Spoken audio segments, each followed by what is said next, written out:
Have you ever had one of those moments when you're trying to explain something important, something you care deeply about, and you can see the other person's eyes just glazing over?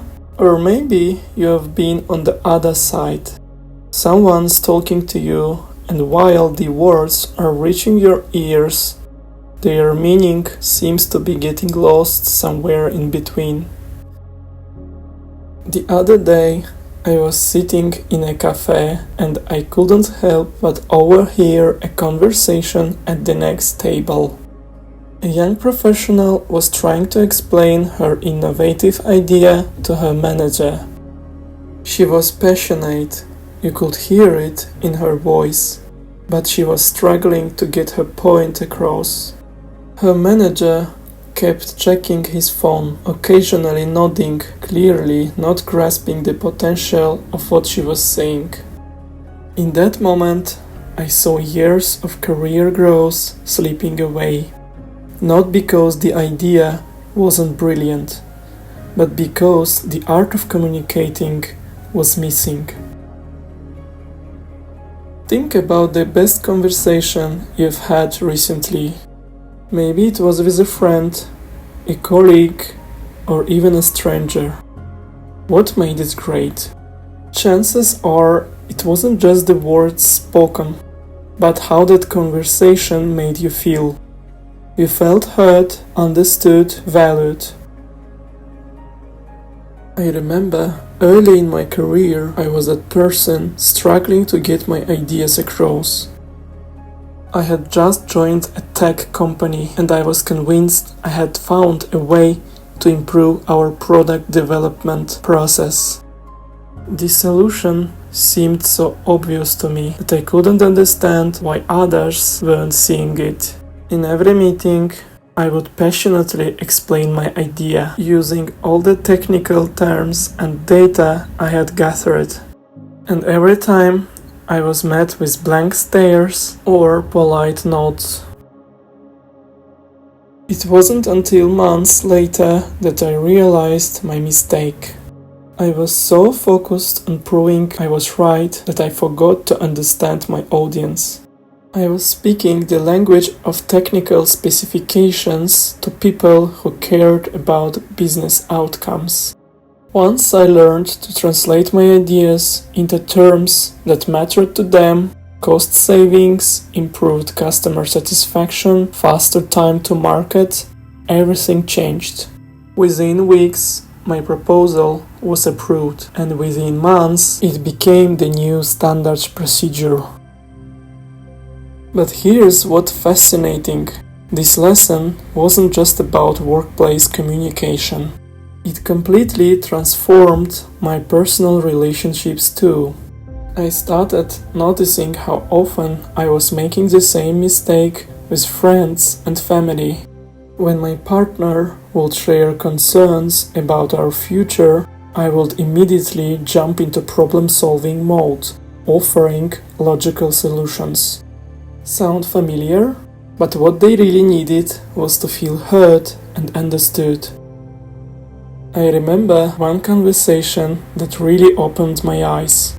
My partner was talking about feeling overwhelmed with work, and as usual, I started listing potential solutions. Why don't you try prioritizing better? Maybe you should wake up earlier. Have you considered delegating more? With each suggestion, I could see her becoming more frustrated. Finally, she said something that changed everything. I don't need you to fix it, I just need you to understand how I'm feeling. That's when it hit me. Communication isn't just about exchanging information. It's about creating understanding. And understanding requires something we rarely talk about, the art of listening. Not just hearing the words, but truly listening to understand. You see, most of us think we are good listeners, but are we really? Think about the last time someone was talking to you about something important. Were you fully present, or Was part of your mind already formulating your response? Were you trying to understand their perspective, or were you waiting for your turn to speak? I started paying attention to how I listened, both at work and at home. And what I discovered was eye-opening. In meetings, I realized I was often just waiting for gaps in the conversation to insert my own ideas. In personal conversations, I was quick to relate everything back to my own experiences, instead of truly understanding the other person's perspective. So I decided to experiment with a different approach. I call it curious listening. Instead of thinking about what I would say next, I started getting genuinely curious about what the other person was sharing. When a colleague would bring up a challenge, instead of immediately offering solutions, I'd ask questions to understand more deeply. How is this affecting your work? What have you tried so far? What do you think would be most helpful? The results were remarkable. At work, my relationships with colleagues deepened. People started coming to me more often for advice, not because I had all the answers, but because they knew I would really listen. In meetings, my input became more valued because it was based on a genuine understanding of others' perspectives. But the real transformation happened in my personal relationships.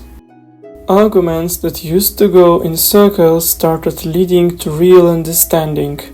Why? Because instead of each person trying to prove they were right, we started trying to understand each other's point of view. Let me share a specific example that illustrates this perfectly. My friend started a new business, and every time we met, he would talk about his challenges. In the past, I would have jumped in with advice and solutions. Instead, I started asking questions and really listening to his answers. What I discovered surprised me. What seemed like business problems on the surface were actually about his fear of failing and letting his family down. By truly listening, I was able to offer the support he really needed, not just quick fixes. This brings me to another crucial aspect of communication: emotional awareness. You see, beneath every conversation there is an emotional current. When your boss criticizes your work, it's not just about the task, it's about feeling competent and valued.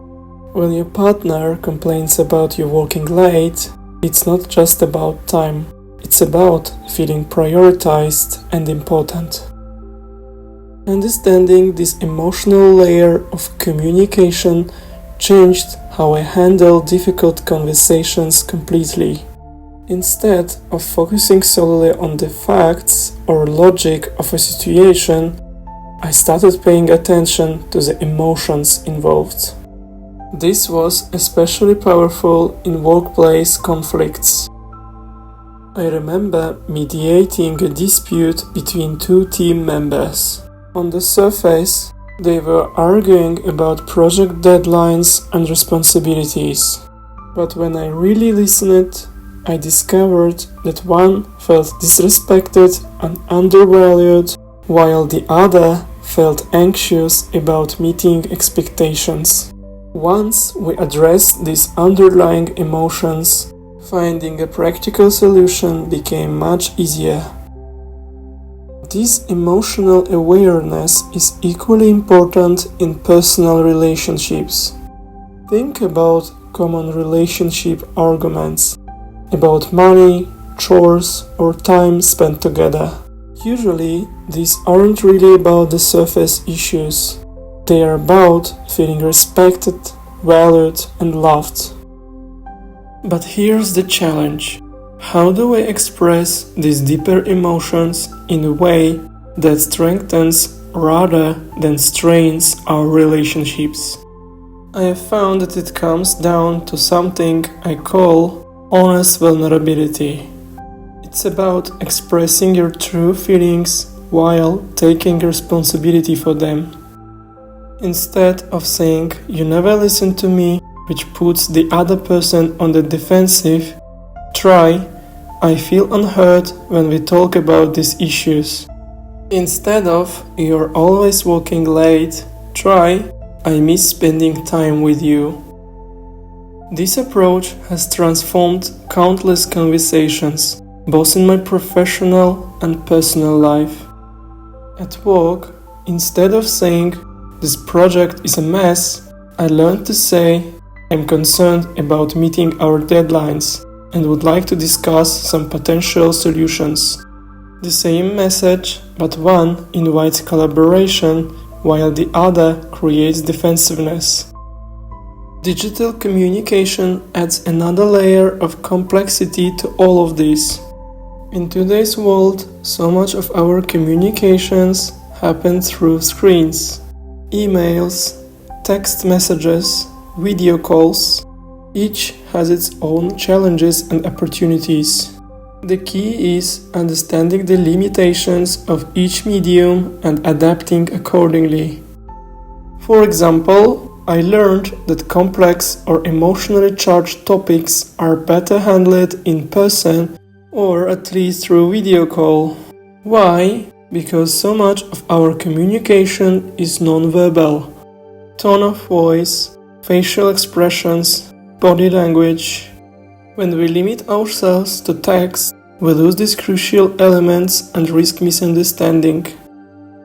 I made this mistake early in my career, trying to resolve a team conflict through email.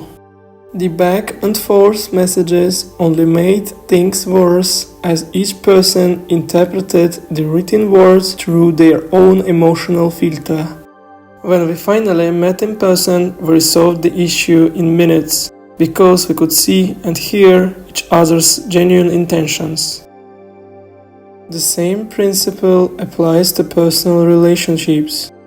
How many arguments have started because of a misinterpreted text message? A simple "okay" can be read as agreement, indifference, or anger, depending on the reader's mindset. This brings us to perhaps the most important aspect of effective communication: empathy. True empathy isn't just about understanding others' feelings.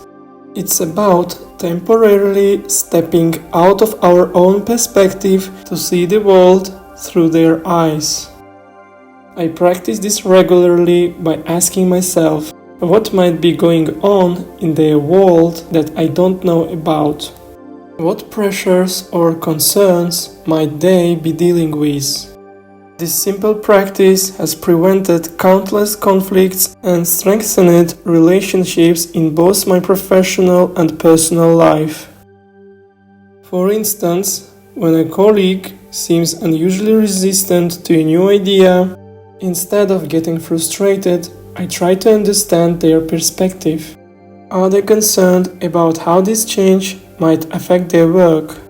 Are they dealing with other pressures I don't know about? This approach usually leads to more productive conversations and better solutions. The same goes for personal relationships. When my partner seems distant or irritable, instead of taking it personally, I try to understand what might be causing these feelings. This empathetic approach usually leads to deeper connections and better resolution of conflicts. As we wrap up, I want to emphasize something crucial. Becoming a better communicator isn't about following a rigid set of rules or memorizing specific phrases. It's about developing awareness of ourselves, of others, and of the countless subtle ways we connect and disconnect through our words and actions. Start paying attention to your conversations. Notice when they flow smoothly and when they get stuck. Pay attention to how you listen, how you respond, and how others react to your communication style. Every interaction is an opportunity to learn and improve. And speaking of taking action, if you found this exploration of communication helpful, you will definitely want to check out our previous video on Stop procrastinating now, break free, and take action. Because understanding effective communication is crucial, but you need to start implementing these insights right away to see real changes in your relationships and career. You can find the link to that video in the description below. Don't forget to hit that subscribe button and turn on the notification bell to stay updated with more videos that will help you master essential life skills that can transform both your personal and professional life. Thanks for watching Elevate with Salman. Until next time, remember, every conversation is an opportunity to connect more deeply, understand more fully, and grow more meaningfully. Make each one count.